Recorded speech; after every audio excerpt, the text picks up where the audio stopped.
नमस्कार। उत्तर प्रदेश की महिला आयोग की उपाध्यक्ष अपर्णा यादव ने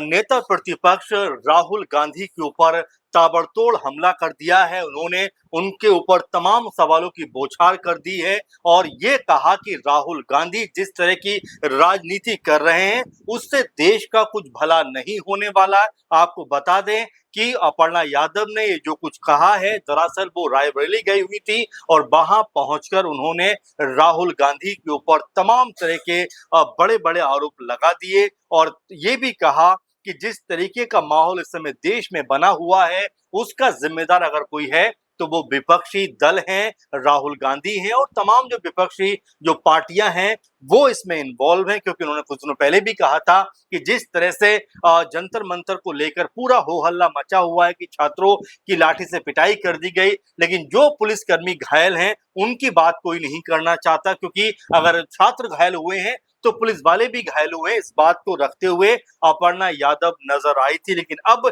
यहाँ पर वो सीधे सीधे राहुल गांधी के ऊपर हमलावर हैं और जिस तरीके से उन्होंने कहा कि राहुल गांधी जिस तरह की राजनीति कर रहे हैं वो अपने आप में सवालों के घेरे में है और ये भी कहती हुई नजर आती हैं कि राहुल गांधी को हराने के लिए जनता से वो अपील भी करेंगी कि क्यों आखिर उनकी पार्टी को लोग जो है जिताते हैं, इतना ज्यादा मैंडेट देते हैं कि वो विपक्ष में बैठने के जिस तरह से पोजीशन में है, लेकिन वो हकदार नहीं है। क्योंकि जो राजनीतिक तौर पे वो दिखाई पड़ते हैं उसको ऐसा लगता है कि जो लोकतंत्र की मूल भाषा है उसका मजाक लगातार वो उड़ाते हुए दिखाई पड़ते हैं। इस तरह की बयानबाजी अपर्णा यादव ने की। उन्होंने यहां तक आरोप लगा दिया कि कांग्रेस सांसद राहुल गांधी संसद की कार्यवाही को भी लगातार बाधित कर रहे हैं और जो सदन है उसको चलने नहीं दे रहे।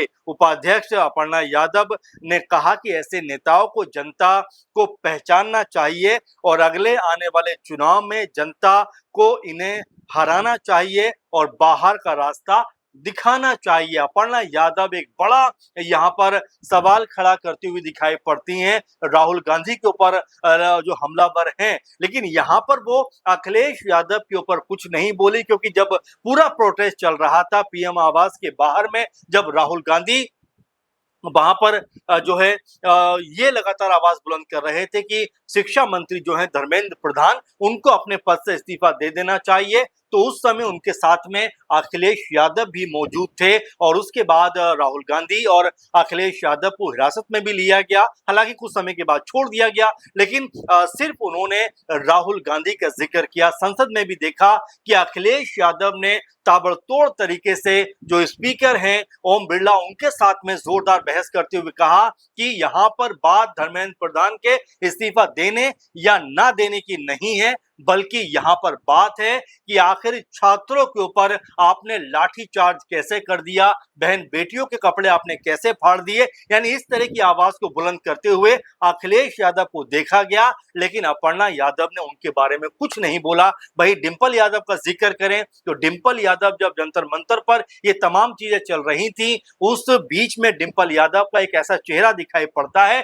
जिसकी तारीफ बीजेपी की जो विधायक केतकी सिंह है वो भी करती हुई नजर आती हैं। वो ये कहती हुई दिखाई पड़ी कुछ दिनों पहले कि वाकई में डिंपल यादव का जो चेहरा है वो ये बताता है कि वो मानवता की मिसाल है। उन्होंने इंसानियत को जिंदा रखा। वहां पर जो बच्चियां परेशान थी, जो बेटियां परेशान थी, उन्होंने उनको संभाला। जो लोग जख्मी थे उनका हालचाल लिया, पानी उनको पिलाया। यानी कि एक तरीके से एक बहुत ही बेहतर उनका जो व्यक्तित्व है वो निकलकर यहाँ पे सामने आया और इस बात की तारीफ जो है बीजेपी जो विधायक केतकी सिंह करती हुई दिखाई पड़ती है। लेकिन अपर्णा यादव ने उनको लेकर भी कुछ नहीं कहा। लेकिन हाँ, अब ये बात जरूर कहती हुई दिखाई पड़ रही है कि राहुल गांधी जिस तरह की राजनीति कर रहे हैं उनको सदन में रहने का कोई हक नहीं है, इस तरह की बात को कर रही है और ये तक कहती हुई नजर आती है कि वो लगातार संसद की कार्यवाही को बाधित कर रहे हैं, सदन का समय खराब कर रहे हैं और ये तक कह देती हैं कि जनता को ऐसे लोगों को पहचानना चाहिए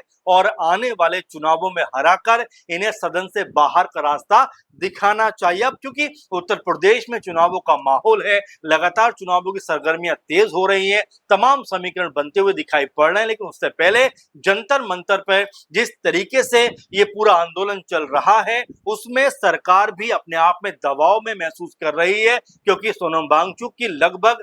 26 दिनों का जब अनशन खत्म हुआ तो उनकी 3 जो महत्वपूर्ण मांग थी वो मान ली गई, लेकिन उसके अलावा अभी भी एक बड़ी मांग बची हुई है और इसको लेकर अभिजीत दीप के अभी भी जंतर मंतर पर उसी तरह से मजबूती के साथ में खड़े हुए हैं और वो मांग जो समूचे विपक्ष की मांग है वही अभिजीत दीप की भी मांग है कि धर्मेंद्र प्रधान को उनके पद से हटाया जाना चाहिए, यानी कि जो शिक्षा मंत्री हैं उनको अपने पद पर रहने का कोई हक नहीं है। ऐसे में बड़ा सवाल अपने आप में ये निकलकर सामने आता है कि क्या सरकार इतना बड़ा कदम उठा सकती है, क्या जो शिक्षा मंत्री हैं उनका इस्तीफा ले सकती है। ये लगातार चर्चाओं में बना हुआ है, क्योंकि सरकार की तरफ से जेपी नड्डा, जितेंद्र सिंह दोनों केंद्रीय मंत्री हैं और लगातार जो सौरभ दास सीजेपी की तरफ से हैं उनके साथ में बातचीत कर रहे हैं। और वहीं अगर उत्तर प्रदेश के लिहाज से देखा जाए, क्योंकि 27 में चुनाव भी है, लेकिन तमाम शहरों में इस तरह के प्रदर्शन होते हुए दिखाई पड़ रहे हैं, जहां पर छात्र जो हैं वो लगातार आंदोलन कर रहे हैं, धरने प्रदर्शन कर रहे हैं और सरकार से सवाल पूछ रहे हैं। इसके अलावा एक और बड़ा मुद्दा जो चंदा चोरी का मुद्दा है, राम मंदिर में जिस तरह से चंदा चोरी हुई उसको लेकर भी लगातार जो सरकार है वो सवालों के घेरे में है। और इसी बात को लेकर जब अपर्णा यादव से पूछा जाता है तो वो कहती हैं कि इस घटना की निंदा हर नागरिक को करनी चाहिए। राम मंदिर हमारी आस्था का प्रतीक है, ऐसी घटनाएं न सिर्फ धार्मिक भावनाओं को काफी ठेस पहुंचाती हैं बल्कि सामाजिक सद्भावना को भी बिगाड़ने की कोशिश करती हैं। और यहाँ तक वो कहती हैं कि कानून व्यवस्था को लेकर भी वो कहती हैं कि प्रदेश में कानून व्यवस्था सुचारू रूप से चल रही है, इस मामले पर जो भी दोषी पाया जाएगा उसको सजा मिलेगी। और ये कहते हुए अपर्णा यादव कहीं ना कहीं ये भी बताती हैं कि क्या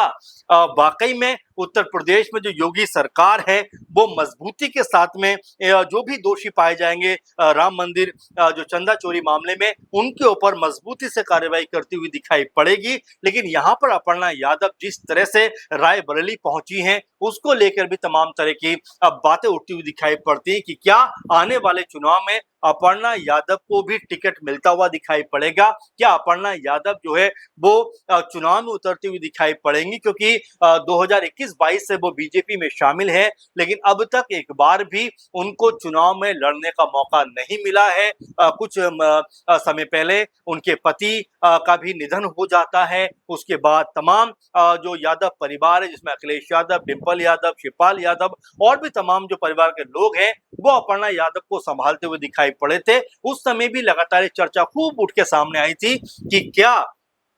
जो अपर्णा यादव हैं एक बार फिर से अपने परिवार के साथ ही पूरी तरीके से जो पॉलिटिक्स से राजनीति है वो करती हुई दिखाई पड़ेंगी, क्या समाजवादी पार्टी में वापस जाएंगी। लेकिन हालिया बयानों को देखकर तो ऐसा लगता नहीं कि वो सपा में वापसी करने वाली हैं, क्योंकि यहाँ पर राहुल गांधी के ऊपर वो निशाना साधती हैं, विपक्ष के ऊपर निशाना साधती हैं और ये तक कहती हुई नजर आती हैं कि विपक्ष की वजह से, राहुल गांधी की वजह से जो संसद का जो कार्य है, जो बैठक है वो सुचारू रूप से नहीं चल पा रही हैं। और यहां तक कह देती हैं कि ऐसे लोगों को जनता को पहचानना चाहिए और उन्हें हराना चाहिए। अब अपर्णा यादव के इस बयान को आप कैसे देखते हैं, क्या वाकई में उनके बयान को लेकर ये कहा जा सकता है कि वो अब उत्तर प्रदेश में अपनी चुनावी तैयारी करना उन्होंने शुरू कर दिया है? किस तरह से उनके बयान को आप देखते हैं, कमेंट जरूर करिए। फिलहाल के प्रोग्राम में बस इतना ही, आपसे फिर मुलाकात होगी। नमस्कार।